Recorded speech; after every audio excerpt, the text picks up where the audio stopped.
Meron kaming bayani, ang pangalan niya Jose, apelido niya Rizal, at siyang idolo naming mga mag-aaral. Hello guys, what's up? I'm Swanson James and I'm from Cebu, and I'm here to take on the challenge which is sagutin ang katanungan na bakit mo idol si Rizal? Bakit mo ba idol si Rizal? But before anything else, let's just be realistic. Usong-uso ngayon ang countdown, so let's just have our own countdown. Countdown of the top 3 reasons kung bakit idol si Rizal. But before going to the countdown, let's have our own little trivia. Alam niyo po ba na sa mga bill or Philippine Currency noong 1949, nandun po si Dr. Rizal sa 2 peso bill.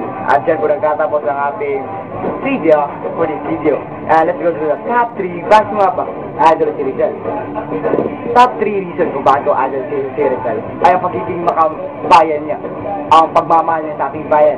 Hindi siya natakot, o hindi niya inanda ang kanyang kamatayan, hindi siya natakot sa harapin ng kanyang kamatayan, at hindi rin siya natakot na ipaglaban ng ating bayan.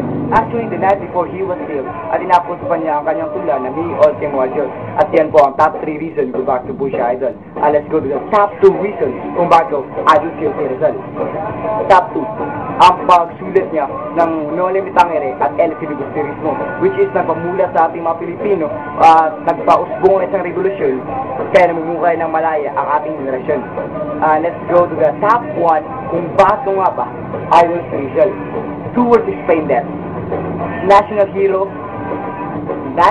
hero o pambansang bayani sa Tagalog. Hindi lahat ng mabayani ay nagiging pambansang bayani. Ibahin natin si Dr. Rizal. Dahil po, lumaban siya sa mga Kastila nang walang gamit na sandata, hindi siya gumamit ng dahas. Gumamit lamang siya ng puro katalinuhan lamang.